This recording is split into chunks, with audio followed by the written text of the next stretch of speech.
Bien le bonjour les zingues, c'est Oz et vous êtes sur Oz Comics et aujourd'hui une nouvelle vidéo pause café dans laquelle nous allons parler de lecture. C'est une chose que je fais régulièrement en ce moment puisque ça me demande pas beaucoup de travail si ce n'est de lire. Donc voilà, c'est pour ça que je préfère vous parler de mes dernières lectures, mes lectures récentes à travers une vidéo pause café qui me demande beaucoup moins de montage et de travail de recherche qu'un cause comics. Il faut savoir que les causes comics, bien évidemment, ce n'est pas une rubrique qui est morte, c'est juste qu'elle est en stand-by et elle reviendra lorsque je lirai vraiment un truc culte. Les causes comics, c'est réservé vraiment aux grosses histoires, aux trucs majeurs de l'univers d'ici, même si ce dont je vais vous parler aujourd'hui, ce n'est pas rien. Ce n'est pas rien puisqu'il s'agit, vous l'avez compris, du run de Greg Rucka sur le personnage de Wonder Woman. Un run commencé entre 2002 et 2003 et terminé en 2006, à peu près à la même époque où Hal Jordan, hop, ici, est redevenu le Green Lantern canonique, enfin le Green Lantern principal. Voilà, on est à peu près dans cette période. Pour vous situer, c'est publié en 3 tomes, collection DC Signature, la même collection que je vous ai déjà présenté avec les Geoff Jones présente Green Lantern. Voilà, ici c'est un run beaucoup plus court, 3 tomes. Les prix varient entre 22,50€ et 25€ par bouquin. On va dire que pour 75-80 balles, vous avez un run bien ficelé avec un début et une fin et des magnifiques couvertures de J.G. Jones. Voilà. Tac. Donc à ne pas confondre bien évidemment avec le travail de Greg Rucka sur Wonder Woman Rebirth, opéré 10 ans après. Alors, ça va être très compliqué de vous parler de ça sans vous spoiler. C'est une lecture que j'ai adorée. En très gros, en quoi ça consiste le run de Greg Rucka sur Wonder Woman? Eh bien, ça commence avec... Donc on est sur une trentaine d'épisodes en tout et pour tout, épisode 195 à 225. Et on est sur un run qui va commencer avec un numéro, entre guillemets, 0. C'est-à-dire que c'est un épisode qui n'est pas numéroté. Vous voyez, hop. Il n'y a pas de numéro. C'est une espèce de one-shot, numéro unique, qui bien évidemment est la porte d'entrée sur tout le reste, et qui s'appelle Iketeia. Alors le Iketeia, qu'est-ce que c'est? Eh bien, c'est un serment qui remonte à la Grèce antique en fait, et qui lie de manière éternelle un servant à un serviteur. C'est-à-dire que lorsqu'une personne n'a plus rien à perdre dans une société, eh bien elle s'agenouille au pied d'une personne plus noble, plus riche, voilà, plus influente dans la société, et elle lui récite le serment d'Iketeia. Et si le serment est parfaitement récité par le suppliant, eh bien le supplié, c'est-à-dire le maître, entre guillemets, le dominant, eh bien lui, il doit s'engager de manière éternelle jusqu'à ce que la mort les sépare, mort naturelle bien évidemment, à protéger son nouveau serviteur. Voilà. Et il n'a pas le droit de rompre le serment. La seule personne qui a le droit de rompre le serment d'Iketeia, c'est le suppliant, donc le serviteur, entre guillemets l'esclave, même si j'ai pas envie de parler d'esclavagisme, puisque c'est une relation beaucoup plus saine que du simple esclavagisme. Le serment d'Iketeia, il est régi par des lois qui sont appliquées par des créatures mythologiques, tout droit sorties d'un conte de l'Iliade et de l'Odyssée, qui s'appellent les Oriales, ces espèces de sorcières que vous voyez sur ces pages, et qui se mettent à pourchasser le supplié, si jamais le supplié vient à rompre ou à maltraiter son serviteur. Voilà. C'est-à-dire que c'est vraiment, on est sur une relation de servant et de serviteur, mais pas d'esclave et de maître. Donc le serviteur n'a pas le droit d'abuser de la bonté de son maître, entre guillemets, quand je dis maître, et le supplié, donc le dominant, n'a pas le droit d'abuser, que ce soit sexuellement ou d'abuser tout court, le suppliant. Bref, donc ça c'est un serment qui remonte à l'époque de la Grèce antique. Et hop, on fait un bond dans le temps, on arrive au début des années 2000 à Washington et on retrouve notre magnifique Diana, notre belle Diana, qui est dans une posture d'ambassadrice Themyscirane à Washington, c'est-à-dire qu'elle est dans une posture politique et diplomatique. Voilà, et bien évidemment, elle revêt encore son armure de guerre et elle prend son épée lorsqu'il s'agit d'aller botter le cul à des extraterrestres aux côtés de la Justice League. Mais c'est juste que là, on n'a pas envie de se concentrer sur cette Diana, là on se concentre vraiment sur l'aspect très politisé de la belle. Donc on retrouve Diana, donc, qui est, comme j'expliquais, ambassadrice à Washington, et un soir, vient toquer à sa porte cette jeune femme de 30 ans, une jeune américaine de 30 ans, perdue, isolée, seule dans le froid, qui vient toquer à sa porte et qui la supplie, vous voyez, et qui lui récite le serment d'Iketeia parfaitement. Alors ça interpelle Diana, puisqu'elle connaît Iketeia forcément. Elle en vient de cette période de la Grèce antique, c'est un peu sa maison. Mais ça m'interpelle comment une jeune américaine de 30 ans peut connaître ce truc, quoi. Et donc du coup, forcément, Diana, de bon cœur, puisque c'est comme ça qu'elle est le personnage, de bon cœur, elle accepte de prendre sous son aile cette jeune suppliante, voilà. Donc elle lui offre le gîte, le couvert, un bon café, tu sais. Hop. Et des draps propres, etc.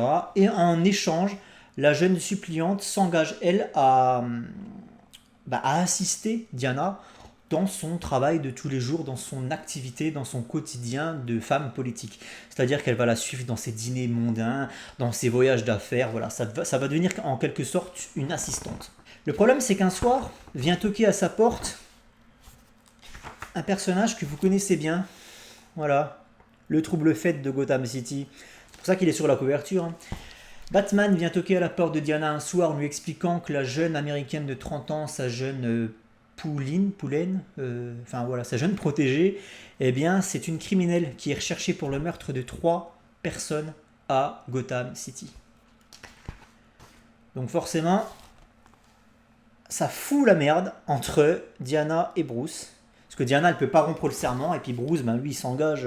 Voilà, c'est le but, hein, Bruce, de coffrer les criminels. Donc voilà, c'est un peu le bordel entre les deux, et je vais arrêter de vous en dire, enfin je vais pas vous en dire plus pour le coup, puisque j'ai envie de vous laisser découvrir tout ça par vous-même.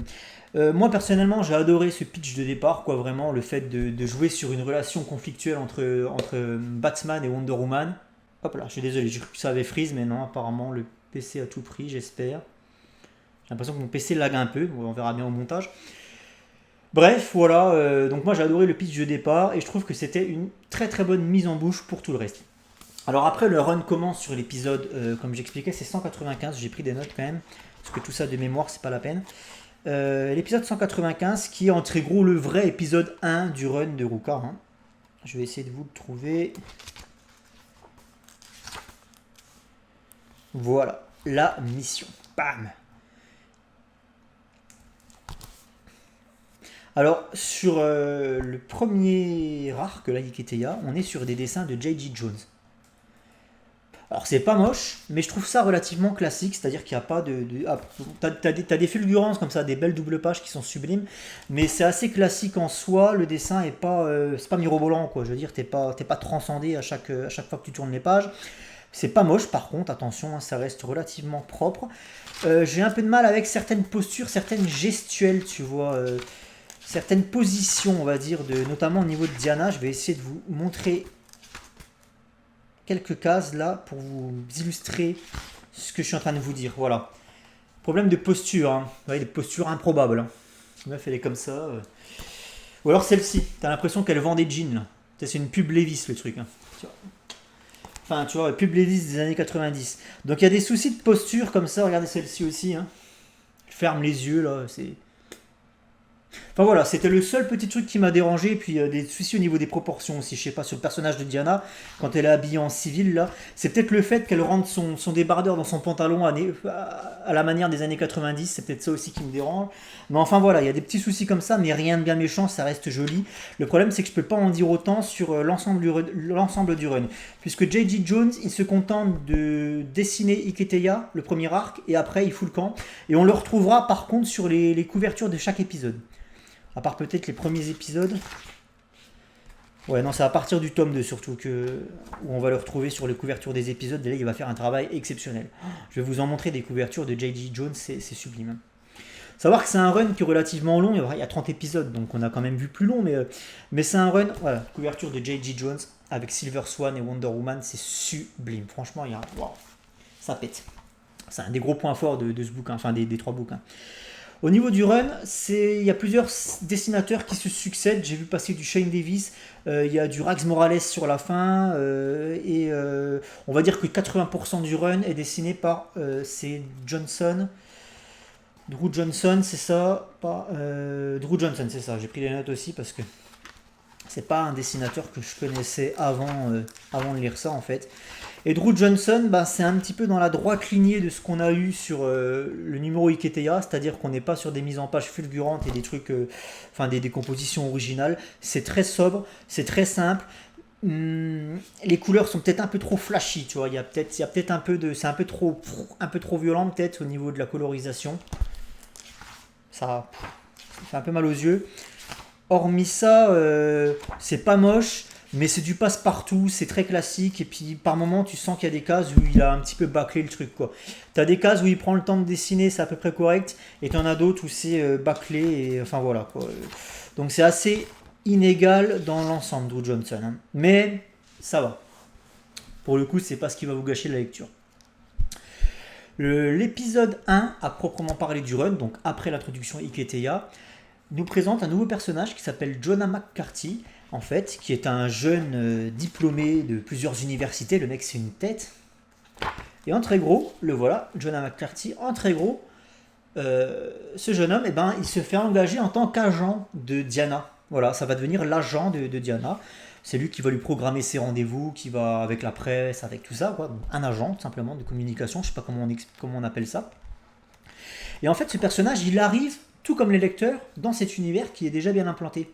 C'est-à-dire que ça, c'est pas une origin story, hein. Si vous voulez lire une origin story, il va falloir passer par Earth One ou par le run de George Pérez. D'ailleurs, on va y revenir sur le run de George Pérez. Attention, si vous avez décidé de vous lancer sur le run de Greg Rucka sans avoir rien lu, ça ne devrait pas vous poser de gros soucis de compréhension, mais il faut quand même mieux avoir lu le run de George Pérez, un Dieu immortel, que je vous ai présenté pour le coup dans les Cause Comics, puisque Greg Rucka s'appuie sur beaucoup d'éléments qui ont été implantés dans Dieu immortel, au niveau des personnages, au niveau de choses qui ont été faites dans Dieu immortel. Donc vraiment, vraiment, tu peux lire le Wonder Woman de Greg Rucka sans avoir rien lu, mais tu n'auras pas l'origine story de Diana, donc il faut quand même que tu la connaisses un tant soit peu, hein. Voilà, tout le passage sur l'île de Themyscira, la rencontre avec Steve Trevor, son arrivée aux États-Unis, puisque là elle est déjà en tant qu'ambassadrice, donc voilà. Donc il y a tout un pan de son histoire qui saute, hein, attention, donc il faut quand même bien avoir en mémoire l'origine story canonique de Wonder Woman. Et c'est vrai que quand tu arrives avec le run de George Pérez dans les bagages, c'est quand même mieux. Parce que tu as t'as des bases solides pour attaquer celui de Ruka, puisque tu vas retrouver pas mal de personnages. Donc c'est vrai que c'est mieux. Tu vois, par exemple, si je te parle de Vanessa Capatellis, qui intervient là-dedans sous une toute autre forme que celle qu'on connaît du run de Pérez, et ben si tu arrives là, tu vas te dire ouais, c'est quoi ce personnage, machin. Et en fait, si t'as pas la ref de Pérez, de Vanessa Capatellis, tu n'es pas conscient de la transformation qui a été opérée sur le personnage, et du coup ça perd un peu en saveur. Voilà. Mais ça t'empêche pas de comprendre les grosses ficelles, hein, qu'on soit d'accord. Alors c'était sympa de nous introduire ce personnage de Jonah McCarthy, puisque du coup c'est un nouvel arrivant dans cet univers, et en très gros c'est les yeux du lecteur ce mec, parce que quand tu arrives, quand tu lis ça, et ben, tu découvres tout l'univers qui est déjà établi par ses yeux, puisque lui découvre ça en même temps que toi. Voilà, donc il apprend à connaître des personnages qui vont devenir assez phares et importants ici dans le run de Ruka, notamment je pense au Minotaur, le cuisinier. Toute l'équipe, il y a une petite équipe autour de Diana, hein, des assistants, des employés, des proches, justement Julia, Vanessa Capatellis, voilà, pour ceux qui ont lu Pérez. Et, et donc du coup c'est sympa de nous faire découvrir cet univers par les yeux d'un personnage nouveau. Voilà. Plusieurs ennemis majeurs de l'univers Wonder Woman sont à l'œuvre ici. On a entre autres comme ça le Docteur Psycho, on a Silver Swan, on a bien évidemment Cheetah, hein, Ares, voilà, donc les grands ennemis majeurs de l'univers Wonder Woman. Et je voudrais vous parler un petit peu du tome 2, Les Yeux de la Gorgone, parce que là-dedans il y a un arc principal qui prend une bonne partie du bouquin et qui met en scène le personnage de la Gorgone. Voilà. Cette sorcière avec ses cheveux en serpent. Et cet arc-là, il est fantastique. J'ai pris une gifle en lisant ce truc, parce que, en très gros, la Gorgone, sans trop rentrer dans les détails, c'est un ennemi qui ne peut être regardé dans les yeux, puisque si vous regardez cet ennemi dans les yeux, vous vous transformez en pierre instantanément. Voilà. One shot, terminé. Tu ne peux pas croiser son regard. Donc ça va obliger Diana à combattre avec un bandeau. ou à combattre en se fiant aux reflets dans les miroirs ou dans les vitres, enfin ce genre de trucs. Donc ça donne lieu à des séquences assez spectaculaires, des putains de fights de ouf. Et d'ailleurs, pour parler des fights, attention, ici on est sur une vraie guerrière. Hein. Diana, elle coupe des têtes. Hein. Elle coupe des têtes, elle rigole pas, elle botte des culs. Hein. Moi, c'est ça que j'ai envie de voir Wonder Woman, j'ai envie de la voir avec une épée, un bouclier, tu vois. Voilà, c'est pour ça que j'ai un peu peur là concernant les déclarations de Patty Jenkins sur Wonder Woman 84 quand elle nous explique que Diana n'aura pas son épée parce qu'elle n'a pas à s'en servir. Ça me dérange, hein, justement, c'est le charisme de la gonzesse, elle a une épée, s'il faut couper des têtes, elle coupe des têtes, quoi. Elle s'emmerde pas avec ça, quoi. D'autant plus qu'elle affronte pas des jokers ou des sphinx, elle affronte des créatures beaucoup plus importantes, donc faut qu'elle y aille un franco, hein, si elle veut pas être emmerdée. Bref,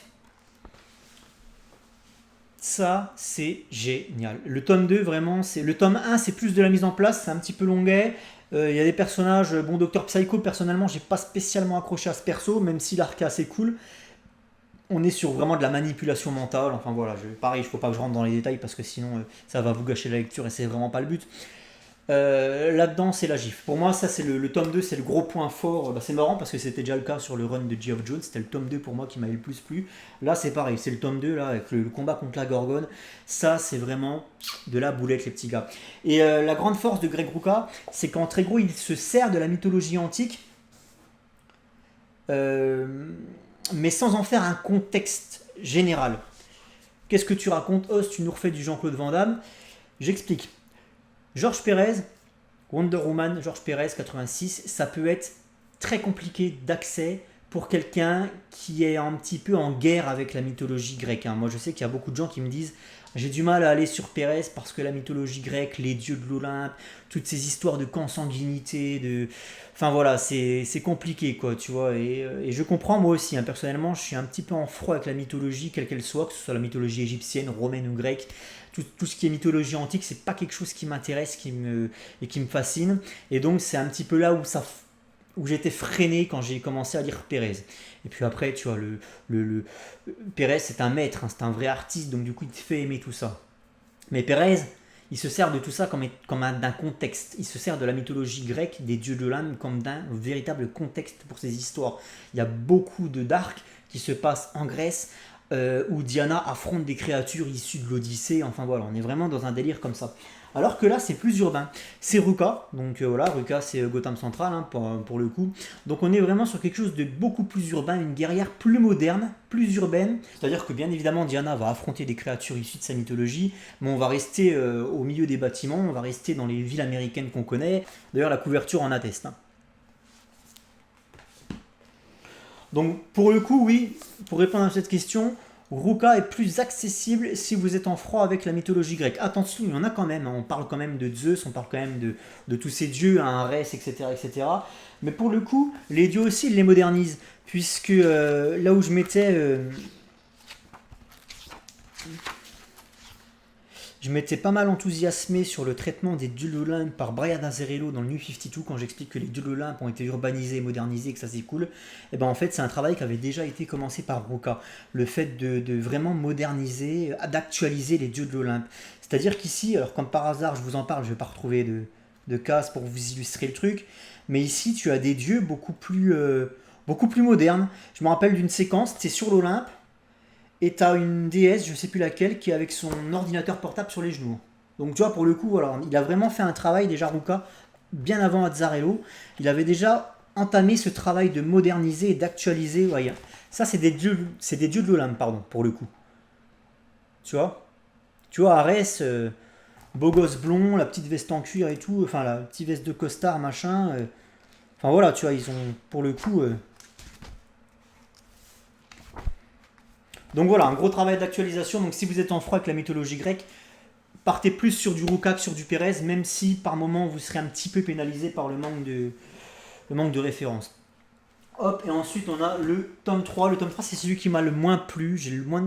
Pourtant c'est une lecture assez fraîche, ça date d'il y a quelques jours, voire quelques semaines. Mais c'est vrai que j'en ai une lecture un peu plus vaporeux, enfin j'en ai des souvenirs un peu plus vaporeux, puisque la fin ne m'a pas marqué en fait. Voilà. Bon après ça c'est personnel. Mais en très gros la fin c'est le grand combat pour Themyscira, pour sauver Themyscira. Et sur le papier, ça peut paraître cool, mais je sais pas, j'ai pas été happé par le truc, tu vois. En fait, pour moi, tout a été fait là-dedans. Et du coup, quand je suis arrivé sur le tome 3, ben, ça retombait un peu, tu vois. Cela dit, il y a quand même des trucs qui sont vachement sympas. Le tome 3 s'ouvre sur 2 numéros issus de Flash. Donc là, on est la continuité de l'époque, mais on est sur Flash. Il y a des petits crossovers entre Wonder Woman et Flash, assez sympa. Et là, vous l'avez vu avec la présence de Cheetah et du Nega Flash. Donc des petites alliances comme ça entre super vilains et super héros. Assez croustillantes pour le coup, c'est écrit par Geoff Jones, donc c'est plutôt cool. C'est d'ailleurs les deux seuls arcs qui sont écrits par Geoff Jones et non pas par Rucka. Le Wonder Woman de George Perez, ça reste toujours ma lecture préférée sur Wonder Woman. Attention, moi ce truc c'était fantastique. Mais c'est vrai que je comprends que vous soyez un peu freiné par pas mal de choses. Donc si vraiment Wonder Woman de George Perez c'est pas possible pour vous parce qu'en le feuilletant en magasin, vous dites c'est pas la peine ou enfin voilà, ou tout ce côté des dieux de l'Olympe avec Zeus avec la grande barbe. Tu vois, Pérez, quand il traite les dieux de l'Olympe, on est sur quelque chose de très classique. Hein. Zeus avec la grande barbe blanche, les grandes toges, quelque chose de très solaire, d'inaccessible. Alors que là, l'Olympe, il est accessible. L'Olympe, t'as l'impression que c'est des mortels en fait qui le régissent. Donc pour le coup, c'est une autre approche. Et je pense que ça vous parlera plus si vous êtes de ma génération ou de la génération en dessous. Et je voulais vous parler très brièvement de ça. Wonder Woman Bloodlines, c'est un animé, c'est sorti en 2019 sur chez Warner Bros Animation quoi. Et en fait ça, je vais vous le déconseiller pour le coup. Voilà. Donc moi je l'avais acheté, j'avais trouvé ça à Carrefour, donc en steelbook. Donc forcément j'ai craqué. Alors je vous montre le steelbook, quoi il ressemble. Wonder Woman Bloodlines, c'est, pour faire court, le run de Rucka pour les nuls. C'est-à-dire qu'en fait, vous avez ça. Alors, combien de pages en tout? 300 pages, 300 pages, 350, donc 950 pages. Vous avez 950 pages condensées en un animé de 1h15, 1h20. Et ça fait mal. Ça fait très très mal. Pour moi, la transition, elle est complètement ratée. Tout est aseptisé. Il y a des personnages qui perdent clairement de leur sublime, notamment, je pense notamment à la Gorgone, putain. Enfin voilà, les personnages sont vraiment aseptisés. Et on retourne sur l'éternelle romance Steve Trevor Diana, alors que là-dedans, on en était épargné. Moi, j'ai du mal avec la romance Steve Trevor Diana, puisque je pense que Diana, c'est un personnage qui vaut mieux qu'une simple love story de merde, en fait, où on lui fout un général des armées dans les pattes, et puis allez hop, embrassez-vous et faites des enfants. Ça m'énerve, tu vois. Moi, la romance Steve Trevor Diana, je trouve que ça matche pas. Diana, elle a été élevée par des femmes dans un monde de femmes. C'est un personnage qui pour moi est homosexuel ou à la limite bisexuel, mais c'est vrai que de toujours vouloir lui coller un mec avec des gros bras dans les pattes pour faire pour copuler machin, ça m'emmerde en fait, tu vois, et ça matche pas. Les romances Steve Trevor Diana, ça ne marche pas. Et d'ailleurs c'est pour ça que j'aime beaucoup le run de Perez, parce que Perez lui, Steve Trevor il en fait complètement autre chose. Donc ça c'était cool. Et pareil Rucka, je sais même plus s'il y a Steve Trevor ou alors il a vraiment une présence anecdotique. Mais au moins, on nous épargne cette romance, cette sempiternelle romance qui n'a ni queue ni tête entre Steve Trevor et Diana. Et d'ailleurs, j'ai un souci avec ça dans ce que fait Grant Morrison sur Wonder Woman Terre 1, parce que je suis en train de lire le volume 2, mais je ne vais pas en parler aujourd'hui, cette vidéo est déjà bien assez longue. Et là-dedans, on repart là-dessus, on repart sur une romance à 2 balles entre les deux personnages, donc ça m'emmerde. L'animation est foirée, je veux dire, j'ai plus envie de voir ça. En plus, c'est le style New 52, hein, c'est-à-dire qu'on est encore dans la continuité New 52 sur Bloodlines. Donc vous avez Diana avec son costume dégueulasse, son costume New 52, là, violet et rouge, où le signe est argenté, donc il n'y a plus la prestance de l'emblème doré, de l'aigle. Tu vois, regarde, on voit même pas l'aigle sur sa poitrine, là. Tu vois, le W qui forme l'aigle, on le voit même pas, tu vois. Son costume, il pue la merde. Avec son col, là, non, franchement, ça craint. Donc, j'aime pas cette version du costume. L'animation est datée. Les personnages sont survolés. Et puis, les personnages, mais sont aseptisés à mort. Tout est aseptisé. Vraiment, c'est Greg Rucka pour les nuls. Mais vraiment, c'est pas terrible. Honnêtement, perdez pas votre temps pour regarder ça. Je me suis fait chier là-devant. Surtout que je sortais justement du run. À la limite, j'aurais pas lu le run avant, peut-être que, mais là pour le coup, c'était pas possible quoi. Bref, donc voilà, je voulais vous le déconseiller. D'habitude, je vous parle pas des trucs que j'ai pas aimés, mais là, pour le coup, c'est fait.